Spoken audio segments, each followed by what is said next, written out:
Tuhan Allah Bapa kami yang di surga, kembali malam hari ini Bapa, kami mau mendengarkan sebagian dari firman-Mu. Dengan pembacaan Alkitab kami yakin dan percaya bahwa Tuhan memiliki rencana yang indah dalam hidup kami. Sebelum kami beristirahat malam ini, tutup bungkus kami dengan kuasa darah-Mu, jaga dan lindungilah kami semua umat-Mu di seluruh muka bumi ini ya Tuhan. Lindungi kami dari segala macam mara bahaya, aniaya, dan segala macam hal yang membuat iman kami tergerus daripada kehendak-Mu. Kami mau selalu melekat kepadamu, melalui firman-Mu kami dapat mengenal Engkau secara pribadi, agar kami setia sampai akhir hidup kami memikul salib kami.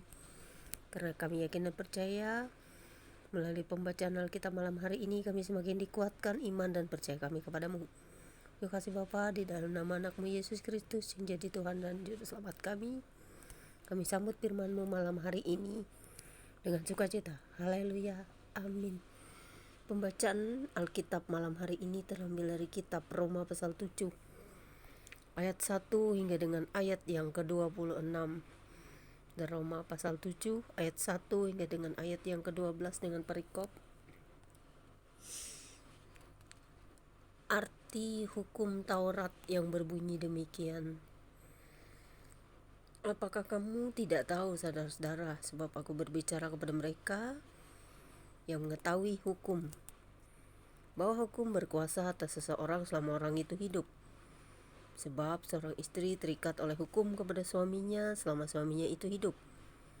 Akan tetapi apabila suaminya itu mati, bebaslah ia dari hukum yang mengikatnya kepada suaminya itu. Jadi selama suaminya hidup, ia dianggap berzinah kalau ia menjadi istri laki-laki lain. Tetapi jika suaminya telah mati, ia bebas dari hukum sehingga ia bukanlah berzinah kalau ia menjadi istri laki-laki lain. Sebab itu, saudara-saudaraku, kamu juga telah mati bagi hukum Taurat oleh tubuh Kristus, supaya kamu menjadi milik orang lain, yaitu milik Dia yang telah dibangkitkan dari antara orang mati, agar kita berbuah bagi Allah. Sebab waktu kita masih hidup di dalam daging, hawa nafsu dosa yang dirangsang oleh hukum Taurat bekerja dalam anggota-anggota tubuh kita, agar kita berbuah bagi maut. Tapi sekarang kita telah dibebaskan dari hukum Taurat, sebab kita telah mati bagi Dia yang mengurung kita, sehingga kita sekarang melayani dalam keadaan baru, menurut roh, dan bukan dalam keadaan lama menurut huruf hukum Taurat. Jika demikian, apakah yang hendak kita katakan? Apakah hukum Taurat itu dosa? Sekali-kali tidak. Sebaliknya, justru oleh hukum Taurat aku telah mengenal dosa, karena aku juga tidak tahu apa itu keinginan. Kalau hukum Taurat tidak mengatakan jangan mengingini, tetapi dalam perintah itu dosa mendapat kesempatan untuk membangkitkan di dalam diriku rupa-rupa keinginan. Sebab tanpa hukum Taurat dosa mati. Dahulu aku hidup tanpa hukum Taurat. Akan tetapi sesudah datang perintah itu, dosa mulai hidup. Sebaliknya aku mati, dan perintah yang seharusnya membawaku kepada hidup, ternyata bagiku justru membawa kepada kematian. Sebab dalam perintah itu dosa mendapat kesempatan untuk menipu aku, dan oleh perintah itu ia membunuh aku. Jadi hukum Taurat adalah kudus, dan perintah itu juga adalah kudus, benar, dan baik. Jadi melalui hukum Taurat kita dapat mengenal dosa dan pelanggaran, saudara.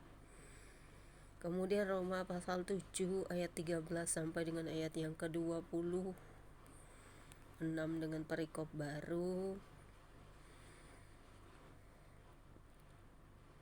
Perjuangan hukum Taurat dan dosa yang berbunyi demikian. Jika demikian, adakah yang baik itu menjadi kematian bagiku? Sekali-kali tidak. Tetapi supaya nyata bahwa ia adalah dosa, maka dosa mempergunakan yang baik untuk mendatangkan kematian bagiku, supaya oleh perintah itu dosa lebih nyata lagi keadaannya sebagai dosa. Sebab kita tahu bahwa hukum Taurat adalah rohani, tetapi aku bersifat daging, terjual di bawah kuasa dosa. Sebab apa yang aku perbuat aku tidak tahu, karena bukan apa yang aku kehendaki yang aku perbuat, tetapi apa yang aku benci itulah yang aku perbuat. Jadi jika aku perbuat apa yang tidak aku kehendaki, aku menyetujui bahwa hukum Taurat itu baik. Kalau demikian, bukan aku lagi yang memperbuatnya, tetapi dosa yang ada di dalam aku.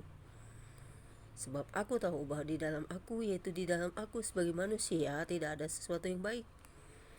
Sebab kehendak memang ada di dalam aku, tetapi bukan hal berbuat apa yang baik. Sebab bukan apa yang aku kehendaki, yaitu yang baik yang aku berbuat, melainkan apa yang tidak aku kehendaki, yaitu yang jahat yang aku berbuat. Jadi jika aku berbuat apa yang tidak aku kehendaki, maka bukan lagi aku yang berbuatnya, tetapi dosa yang diam di dalam aku. Demikianlah aku dapati hukum ini. Jika aku menghendaki berbuat apa yang baik, yang jahat itu ada padaku. Sebab di dalam batinku aku suka akan hukum Allah.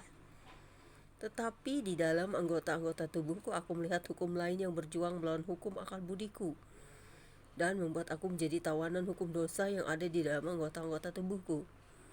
Aku manusia celaka, siapakah yang akan melepaskan aku dari tubuh maut ini? Syukur kepada Allah oleh Yesus Kristus Tuhan kita. Jadi dengan akal budi aku melayani hukum Allah, tetapi dengan tubuh insaniku aku melayani hukum dosa. Dan kita mengalami semua hal ini, saudara-saudara, secara kedagingan atau di dalam fisik tubuh kita. Ada aturan di dalam keinginan-keinginan daging, dan itu yang membuat kita mengenal akan hukum dosa, yaitu yang kita layani dengan fisik kita. Dan untuk itulah hukum Taurat itu berlaku bagi kita, supaya kita dapat menjauhi segala macam keinginan daging kita. Tetapi karena kita bersyukur kepada Allah oleh Yesus Kristus Tuhan kita, ini yang ayat yang penting yang saya garis bawahi, saudara. Karena kita manusia ini rata-rata adalah orang yang tidak terlepas dari keinginan daging. Tetapi puji Tuhan, kita beroleh perjuangan akan hukum Taurat dan dosa di dalam Kristus Yesus. Amin. Demikianlah pembacaan Alkitab kita malam hari ini. Kiranya firman ini memberkati saya dan saudara. Dan biarlah kita menjadi pelaku-pelaku firman yang sejati di dalam Yesus Kristus Tuhan dan Juru Selamat kita. Bapa di surga, kembali kami mengucapkan syukur dan terima kasih atas pembacaan Alkitab malam hari ini. Biarlah kami memahami, mengerti akan apa yang kami dengar malam hari ini, supaya kami dapat mengerti mana keinginan daging, mana keinginan roh, supaya kami dapat dikuduskan, ditahirkan. Walaupun secara hukum Taurat kami banyak melanggar perintah-perintah-Mu, karena kami tidak tahu keinginan secara manusiawi membawa kami jatuh ke dalam dosa pelanggaran akan hukum-hukum Taurat yang berlaku pada umat-Mu di seluruh muka bumi ini, pada umat manusia, di mana kami semua dapat melakukan kejahatan-kejahatan yang tidak Engkau kehendaki. Dan kami bersyukur kami memperoleh kasih karunia dan pengampunan atas dosa-dosa pelanggaran kami. Terima kasih Tuhan Yesus Kristus. Biarlah kami setia selalu memikul salib kami sampai akhir hidup kami. Dan biarlah para penginjil-Mu, apologet-Mu diberkati dalam pelayanan akan pekabaran Injil ke seluruh dunia. Amin. Tuhan Yesus memberkati. Jangan lupa subscribe ya guys. God bless you all.